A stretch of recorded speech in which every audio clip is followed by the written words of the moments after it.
ಅಂಬರಿಸಿಕೊಂಡು ಬದುಕ್ತಿರೋ ಜೀವ. ಇಷ್ಟೇ ಕಷ್ಟ ಕಾರ್ಪಣ್ಯಗಳು ಅವೆಲ್ಲವನ್ನು ಮಿತಿ ಇತ್ತು ನಿನ್ನ ಸಾನ್ನಿಧ್ಯದಲ್ಲಿ ಬದುಕ್ತಿರೋ ಯಾವುದೇ ರೀತಿ ಕುಂದುಕೊರತೆ ಸುಖವಾಗಿ 100 ಕಾಲ ಸುಖವಾಗಿ ಸಂತೋಷವಾಗಿ ಇರುವಂತೆ ನೋಡಿ ಕಾಪಾಡ. ಅಷ್ಟೇ ಜಯ ಮಾಡುದು ಪ್ರತಿ ಕ್ಷಣವೂ ನಿನ್ನ ಅಂಬರಿಸಿಕೊಂಡು ಬದುಕ್ತಿರೋ ನಮಗೆ ಇಂದು ರೈತರಾಗಿ ಹುಟ್ಟಿದ ತಪ್ಪಿಗೋಸ್ಕರ ಹಗಲು ರಾತ್ರಿ ಎನ್ನದೇ ಇನ್ನದೇ ಧ್ಯಾನದಲ್ಲಿ ನಿಲ್ಲುತ್ತಿರೋ ನಾವು ಇಂದು ಸುಖ ಶಾಂತಿ ನೆಮ್ಮದಿ ಎಲ್ಲವನ್ನು ಕೊಟ್ಟು ಕಾಪಾಡುವಂತೆ ಮಾಡಿ. ಅಷ್ಟೇ ನನ್ನ ಪ್ರೀತಿಯ ರಾಯಣ್ಣನಾದಂತ ಹಗಲು ರಾತ್ರಿ ಎನ್ನದೇ ದುಡಿದು ಜಮೀನಲ್ಲಿ ದುಡಿತಿದ್ದ ಇವನಿಗೆ ಯಾವುದೇ ರೀತಿ ತೊಂದರೆ ಕೊಡಬಾರ್ದು. ಅಷ್ಟೇ ನನ್ನ ಪ್ರೀತಿಯ ತಂದೆಯರಷ್ಟೇ ತಾಯಿ ಇಲ್ದಿರೋ ತಬ್ಬಲಿಯಾಗಿರೋ ನನಗೆ ಎಲ್ಲ ತಂದೆ ತಾಯಿ ಬಂಧು ಬಳಗ ಎಲ್ಲವೂ ಕೂಡ ನನ್ನ ತಂದೆನೇ ಆಗಿದ್ದಾರೆ. ಹೀಗಿರ್ಬೇಕಾದ್ರೆ ಅವರ ಪ್ರೀತಿಯ ಮನೆಯಲ್ಲಿ ಹುಟ್ಟಿ ಬೆಳೆದಿರುವ ನನಗೆ ಯಾವುದೇ ರೀತಿ ತೊಂದರೆಗಳಾಗ್ತವೆ. ಯಾವಾಗಲೂ ನಗ್ನಗ್ತಾ ಸಂತೋಷವಾಗಿ ಇರಬೇಕು ಅಂತ ನಾನು ನಿನ್ನ ಹತ್ರ ಬೇಡ್ಕೊಳ್ತೀನಿ.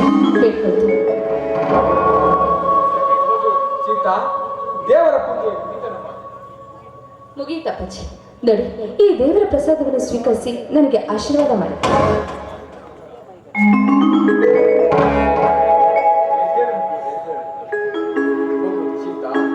ಸೋದರ ಮಾವನ ವಿದ್ಯಾಭ್ಯಾಸ ಅಣ್ಣನ ಸುಖ ಸಂತೋಷಕ್ಕಾಗಿ ನಿತ್ಯ ಆ ಆಂಜನೆಯಲ್ಲಿ ಬೇಡಿಕೊಳ್ಳುವ ನಾರಾಯಣನಿಗೆ ತಂಗಿಯಾಗಿ ಸೋದರಿಯಾಗಿ ಹುಟ್ಟಿದ್ದು ಅವನ ಪೂರ್ವಜನದ ಪುಣ್ಯ. ಅಪ್ಪಾಜಿ ಇದೇನು ಹೇಳ್ತಿರ್ತೀರಿ? ನಿಜವಾಗ್ಲೂ ಹೇಳ್ಬೇಕಂದ್ರೆ ನಿಮ್ಮ ಮಗಳಾಗಿ ಹುಟ್ಟಿ ನಿಮ್ಮ ತಂತ ಅಣ್ಣನನ್ನು ಪಡೆದಿರೋ ನಾನು ನಿಜವಾಗ್ಲೂ 7 ಜನ್ಮದ ಪುಣ್ಯನೇ ಮಾಡಿದ್ದೀನಿ ಅಪ್ಪಾಜಿ. ಸೀತಾ, ನೀನಾಡುವ ನುಡಿ ಕೇಳಿ ಸಮುದ್ರದ ಅಲೆಗಳಂತೆ ಉಕ್ಕಿ ಹರಿದು ಬರುತ್ತದೆ ನಿನ್ನ ತಂದೆಯ ಸಂತೋಷ.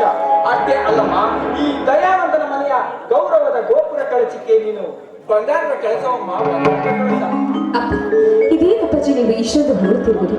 ನೀವು ಈ ರೀತಿಯಾಗಿ ನನ್ನನ್ನು ಹೊರಡಿದ್ರೆ ನಮ್ಮ ಮನೆಯಲ್ಲಿ ಕೂಡಿಟ್ಟಿದ್ದ ಚಿನ್ನವನ್ನು ಹಾಗೆ ಕೂಡಿಟ್ಟಿದಂತೆ ಈ ನಮ್ಮ ಹೊಗಳಿಕೆಯನ್ನು ಕೇಳ್ತಾ ಸಂತೋಷವಾಗುತ್ತೆ ಅಪ್ಪಾಜಿ. ಬಂಗಾರವನ್ನು ಎಷ್ಟು ದಿನ ಮನೆಯಲ್ಲಿ ಇಟ್ಟುಕೊಂಡರೂ ಶೃಂಗಾರವಾಗಲಾರದು. ಶೃಂಗಾರವಾದ ಆಭರಣವಾಗಿ ನಿಮ್ಮಂತ ಸ್ತ್ರೀಯರ ಮೇಲೆ ಪರಿಶೋಧಿಸಿದಾಗಲೇ ಬಂಗಾರಕ್ಕೆ ಬೆಲೆ ಬರುವುದಮ್ಮ. ಅಪ್ಪಾಜಿ ಅಂದ್ರೆ ನಿಮ್ಮ ಮಾತಿನ ಒಗಟಿನ ಅರ್ಥವಾದರೂ ಏನೆಂಬುದು ತಿಳಿಸುವರೇನು ಅಪ್ಪಾಜಿ?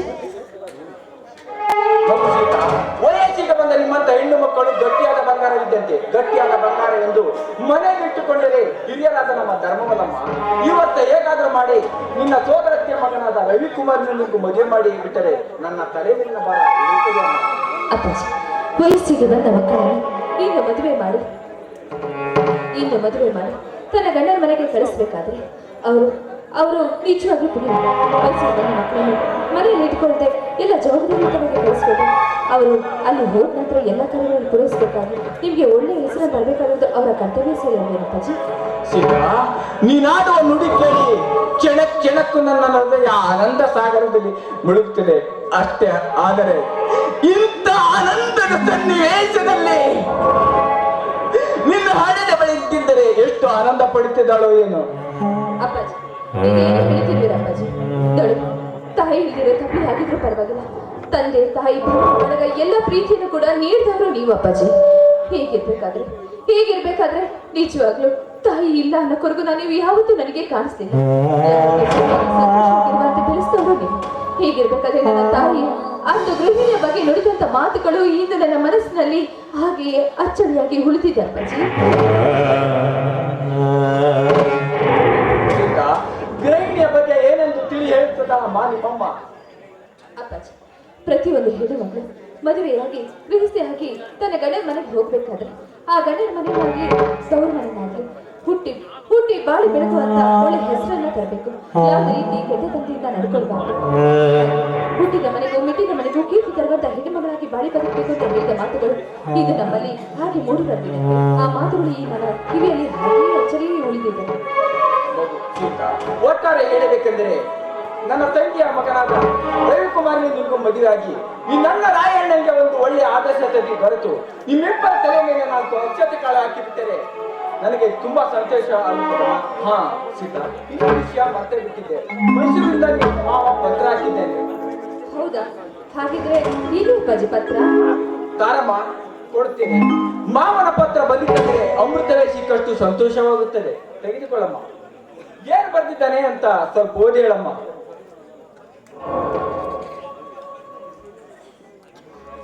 ಶ್ರೀಯುತ ಮಾವನವರಿಗೆ ಮೈಸೂರಿನಿಂದ ನಿಮ್ಮ ತಂಗಿಯ ಮಗನಾದ ರವಿ ಮಾಡುವ ನಮಸ್ಕಾರಗಳು. ತರುವಾಯ ಇಲ್ಲಿ ನಾನು ಚೆನ್ನಾಗಿದ್ದೇನೆ.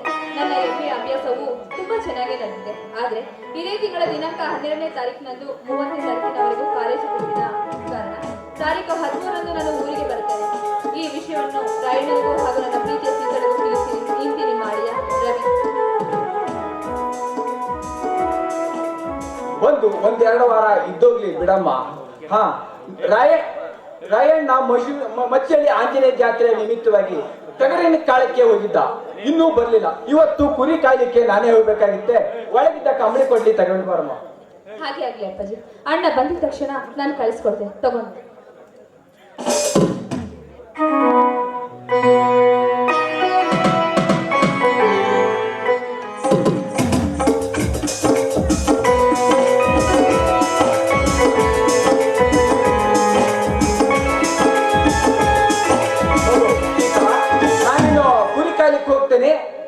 ಅಣ್ಣ ಬಂದ ನಂತರ ಕುರಿ ಕಾಯಕ್ ಕಳಿಸ್ಕೊಡು. ಯಾಕಂದ್ರೆ ಬಿಸ್ಲಾಗ ಬಾಳ ತಕ್ಕ ನಂಗೆ ನಿಲ್ಲಕ್ಕಾಗಲ್ಲ.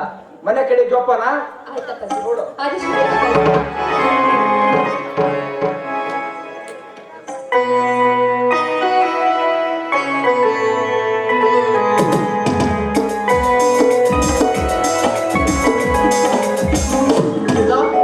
ನೀವಿಲ್ದೆ ಎಷ್ಟು ಕಷ್ಟಗಳಿಂದ ನಾನು ಅನುಭವಿಸಿರೋ ನೋವನ್ನ ಯಾರ ಹತ್ರ ಹೇಳ್ಬೇಕಮ್ಮ? ಆಗ್ಲೂ ರಾತ್ರಿ ಎಂದೇ ಅಪ್ಪ ಇಂಥ ಒಂದು ಸಂದರ್ಭದಲ್ಲೂ ಸಾಕಿಸೊಟ್ಟಿದ್ದಾರೆ. ಆದ್ರೆ ನಿಮ್ಮ ನೆನಪುಗಳನ್ನ ನಾನು ನೋಡ್ತಾ ಇದ್ರೆ ನನ್ನ ಕಣ್ಣಲ್ಲಿ ಹಾಗೆ ನೀರು ಬರ್ತದೆ. ಪ್ರತಿ ಕ್ಷಣಕ್ಕೂ ನಿಮ್ಮ ನೆನಪೇ ನನ್ನ ಮನಸ್ಸನ್ನೇ ಕಾಡ್ತಾ ಇದೆ ಅಮ್ಮ, ಕಾಡ್ತಾ ಇದೆ. ಸೀತಾ, ಸೀತಾ, ಮಾವ, ರವಿ ಮಾವ, ಅಂದ ಹಾಗೆ ನೀನು ಯಾವಾಗ ಬಂದೆ? ಸೀತಾ, ಈಗ ತಾನೇ ಬರ್ತಾ ಇದ್ದೆ. ಅಂದ ಹಾಗೆ ಆರಾಮಾಗಿದ್ದೀರಲ್ವಾ ಮಾವ? ಚೆನ್ನಾಗಿದ್ದೀರಾ? ನಿಮ್ ತಂದೆ ಆಗೋ ನಿಮ್ಮ ಅಣ್ಣನ ದಯದಿಂದ ಚೆನ್ನಾಗಿರೋ ಸೀತಾ. ನೀನು ಚೆನ್ನಾಗಿರುವೆಯಾ? ಹೌದು ಮಾವ, ನಾನು ತುಂಬಾ ಚೆನ್ನಾಗಿದ್ದೀನಿ. ಅಂದ ಹಾಗೆ ನಿಮ್ಮ ಪ್ರಯಾಣ ಎಲ್ಲ ಹೇಗಿತ್ತು? ಆರಾಮಾಗಿತ್ತು ತಾನೆ? ಇದೇನ್ ಸೀತಾ? ಕೋಟೆ ಅವ್ರ ಮುಂದೆ ಅಂತಿರುವಲ್ಲ? ಏನಿಲ್ಲ ಮಾವ. ಹೌದು, ಅಕಸ್ಮಾತ್ತಾಗಿ ನನ್ನ ತಾಯಿಯನ್ನು ನೆನೆಸ್ಕೊಂಡು ಅಳ್ತಿದ್ದೀನಿ ಅಂತ ಹೇಳಿದರೆ ಅಥವಾ ಕೊರಗ್ತಿದ್ದೀನಿ ಅಂತ ಹೇಳಿದರೆ ಮಾವನಿಗೆ ಇಂದು ದುಃಖವಾಗ್ಬೋದು. ಅದಕ್ಕೆ ಬೇಡ, ಏನಿಲ್ಲ ಮಾವ. ಹಾಗೆ ತಾಯಿ ಫೋಟೋನು ತುಂಬಾ ಧೂಳಾಗಿತ್ತು ಅಂತ ಉಳಿಸ್ತಾ ಇದ್ದೆ. ಅಷ್ಟರಲ್ಲಿ ನೀವು ಬಂದ್ರಿ ಅಷ್ಟೇ. ಓ ಹೌದಾ ಸೀತಾ, ಮನೆಯಲ್ಲಿ ಯಾರು ಕಾಣ್ತಾ ಇಲ್ವಲ್ಲ? ಹೌದು, ಅವರು ಹೀಗೆ ಹೊರಗಡೆ ಹೋಗಿದ್ದಾರೆ. ಕುರಿ ಜಮೀನಲ್ಲಿ ಕುರಿ ಕಟ್ಟಿ ಕುರಿ ಕಾಯುವ ಒಂದು ಪ್ರದೇಶ ಅದನ್ನು ನೋಡ್ಕೊಂಡು ಹಾಗೆ ಅದಕ್ಕೆ ಬರ್ತೀನಿ ಅಂತ ಹೇಳಿ ಹೋಗಿದ್ದಾರೆ. ಅಲ್ಲಿಗೆ ತಮ್ಮನೂ ಕೂಡ ಬರೋದಕ್ಕೆ.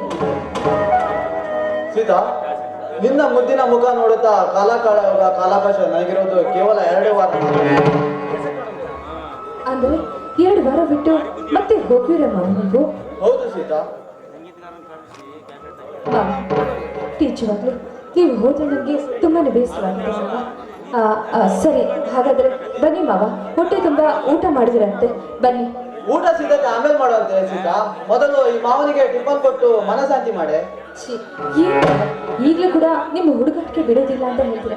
ಹಾಗೆ ನಿಮ್ಮ ಇಚ್ಛೆಯಂತೆ ಆಗಲಿ, ಬನ್ನಿ. ನೀವು ಹೇಳಿದಂತೆ ನಿಮ್ಮ ಇಷ್ಟದಂತೆ ಎಲ್ಲ ನಡ್ಕೊಂಡಾಯ್ತು. ಬನ್ನಿ, ಈಗಲಾದ್ರೂ ಹೊಟ್ಟೆ ತುಂಬ ಊಟ ಮಾಡಿದಂತೆ.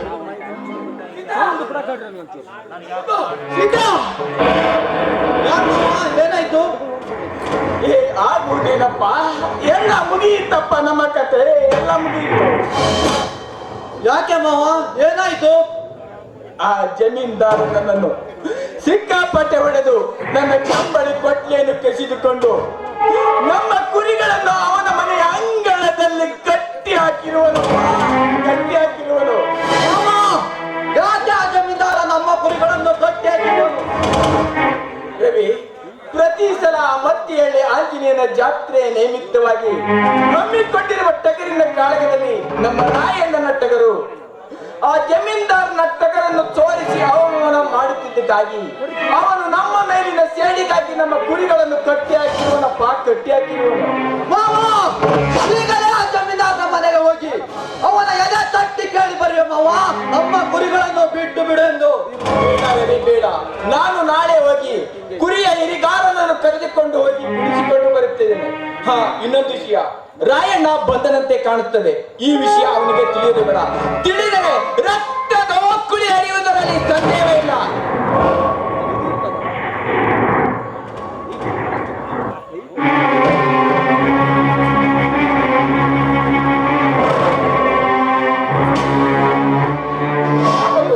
ರಾಯಣ್ಣ ಮತ್ತೇಳಿ ಆಂಜನೇಯ ಜಾತ್ರೆ ಮುಗಿಸಿ ಈಗ ಬಂದೇನಪ್ಪ.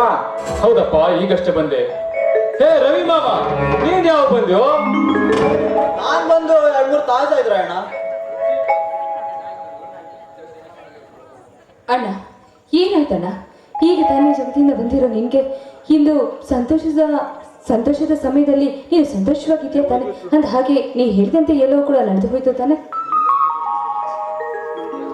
ದೇವರಂತ ತಂದೆ, ಚಿನ್ನದಂತ ತಂಗಿ, ಮುತ್ತಿನಂತ ಮಾವ, ನಿಮ್ಮೂವರ ಆಶೀರ್ವಾದ ಆರೈಕೆ ನನ್ನ ಮ್ಯಾಲಿರ್ಬೇಕಾದ್ರ ಸಾಲು ಅನ್ನುವ ಶಬ್ದ ಸಿಂಹದ ಸಿಡಿಲ ಮರಿಯಾದ ಈ ರಾಯಣ್ಣನ ವಂಶದಲ್ಲೇ ಬಂದಿಲ್ಲ, ಮುಂದೆ ಬರೋದು ಇಲ್ಲ.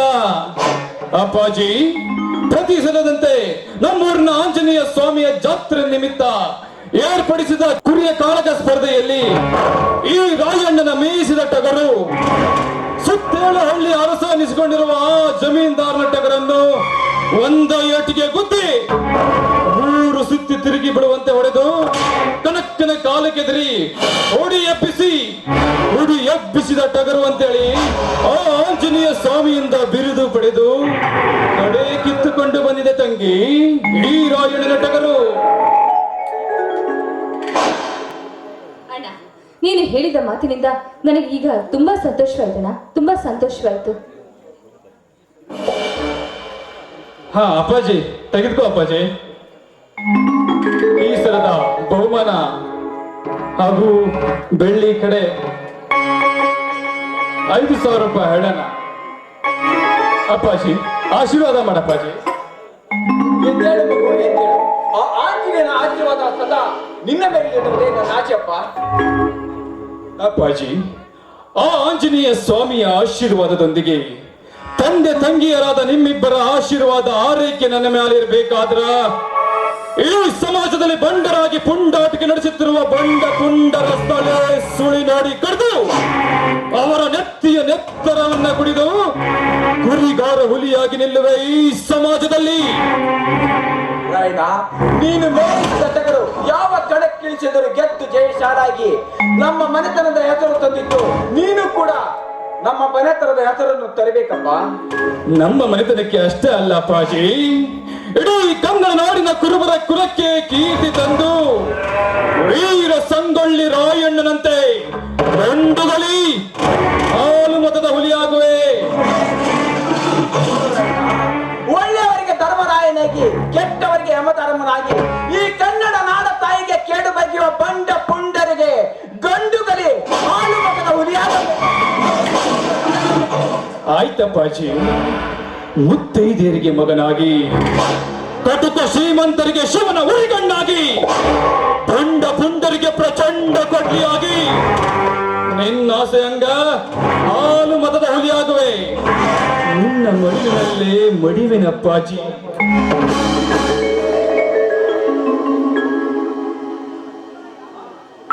ಅಂದ ಹಾಗೆ ಬನ್ನಿ, ಎಲ್ಲರೂ ಊಟ ಮಾಡಿರಂತೆ. ಆಯ್ತು ತಂಗಿ, ಊಟ ಮಾಡೋಣ.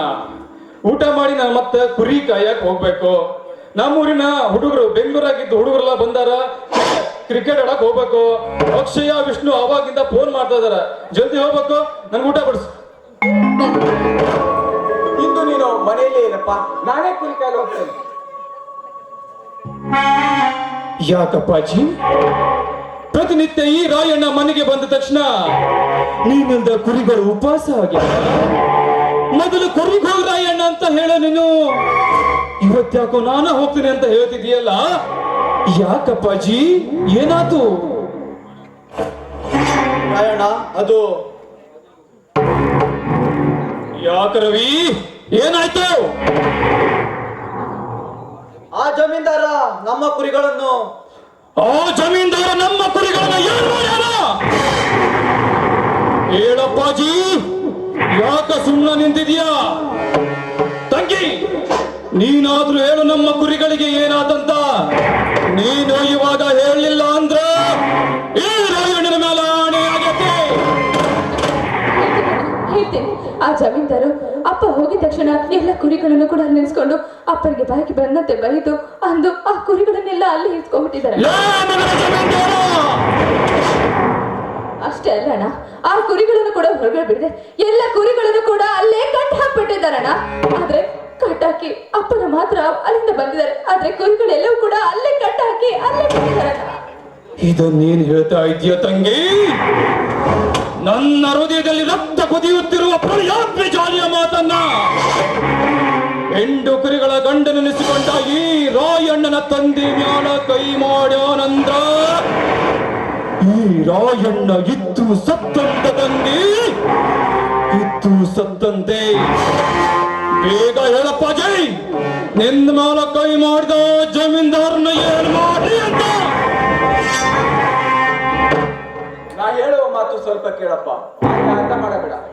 ಅಣ್ಣ ಬನ್ನಿ ಅಣ್ಣ, ಮೊದಲು ಎಲ್ಲರೂ ಕೂತ್ಕೊಂಡು ಒಟ್ಟಿಗೆ ಊಟ ಮಾಡಿರುತ್ತೆ, ಆಮೇಲೆ ಹೋಗಿ ವಿಚಾರಿಸಿದ್ರಾಯ್ತು. ಬೆಂಕಿ ಹತ್ತ ಮನೆ ಊಟಕ್ಕ ಲೇ ಹೇಳಿ ನನ್ನ ಮಗನ ಜಮೀನ್ದಾರ, ನಾನಿಲ್ಲದ ಸಮಯ ಸಾಧಿಸಿ ನನ್ನ ತಂದೆ ಮ್ಯಾಲ ಕೈ ಮಾಡಿದ್ದು ಅಲ್ಲ, ನಮ್ಮ ಕುರಿಗಳನ್ನ ಕಟ್ಟಿ ಹಾಕಿದೀವಿ ಅಲ್ಕ ನನ್ನ ಮಗನೇ. ಅಪ್ಪಾಜಿ ಈಗಲೇ ಹೋಗಿ ಆ ಜಮೀನ್ದಾರ್ನ ರುಂಡ ಕರೆದು ನಮ್ಮ ಕುರಿಗಳನ್ನ ಬಿಡಿಸ್ಕೊಂಡು ಬರ್ತೀನಿ. ಪದೇ ಪದೇ ಹೇಳ್ತಿದ್ದೇನೆ, ಹಠ ಮಾಡಬೇಡ, ಸುಮ್ಮನೆ ಇರಂತ. ನಿನ್ನ ಮಾತು ಕೇಳುವಷ್ಟು ಸಾರಿ ನನಗಿಲ್ಲ ಅಪ್ಪಾಜಿ. ಆ ಜಮೀನ್ದಾರ್ನ ಶಿರ ಕತ್ತರಿಸಿ ರಕ್ತ ಕುಡಿದಾಗಲೂ ನನ್ನ ಆತ್ಮಕ್ಕೆ ಶಾಂತಿ. ಬೆಟ್ಟು ಬಿಡ ಅಪ್ಪಾಜಿ, ನನ್ನನ್ನು ತಳಿಬೇಡ. ಆ ಜಮೀನ್ದಾರನೆಂದರೆ ಎಮ್ಮೆಲೆ ಎಂಪಿನ ಎದುರಿ ನಡುತ್ತಾನೆ. ಅಂತದ್ರಲ್ಲಿ ನಮ್ಮಂತ ಬಡವರು ಅವನು ಎದುರಿಸುವುದು ಸರಿಯಲ್ಲಪ್ಪ. ಅಪ್ಪಾಜಿ, ಆ ಜಮೀನ್ದಾರಗೆ ಎಂಎಲ್ಎನ ಹೆದರ್ಲಿ ಎಂಪಿನ ಹೆದರ್ಲಿ, ಆತರ ಆ ಎಂಎಲ್ಎ ಎಂಪಿಗಳಂಗ ಈ ರಾಯಣ್ಣನೇನು ಆ ಜಮೀನ್ದಾರನ ಎಂಜಲು ತಿಂದು ಬದುಕುತ್ತಿರುವ ಕುನ್ನಿಯಲ್ಲ ಈ ಕುರಿಗಾರ. ಈ ರಾಯಣ್ಣನ ತೋಳಿನ್ಯಾಗ ತಾಕತ್ತಿರುವವರೆಗೂ ಆ ಜಮೀನ್ದಾರನಂತ ಕೆಟ್ಟ ಕುನ್ನಿಗಳು ಸಾವಿರಾರು ಜನ ಬಂದರು.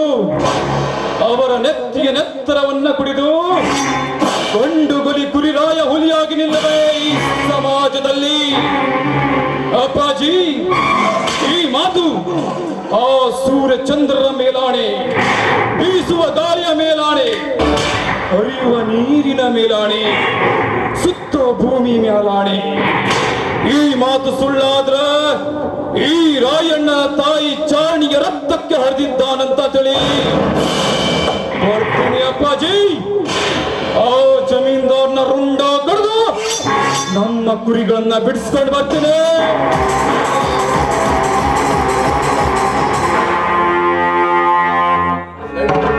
ಆ ದೇವರ ಅನುಗ್ರಹ ಹೇಗಿದೆಯೋ ಹಾಗೆ ಆಗಲಿ. ಎಲ್ಲರೂ ನಡೆಯಿರಿ. ಹಾಗೆ ಅಪ್ಪಾಜಿ, ಬನ್ನಿ ಊಟ ಮಾಡಿದ್ದಾರೆ.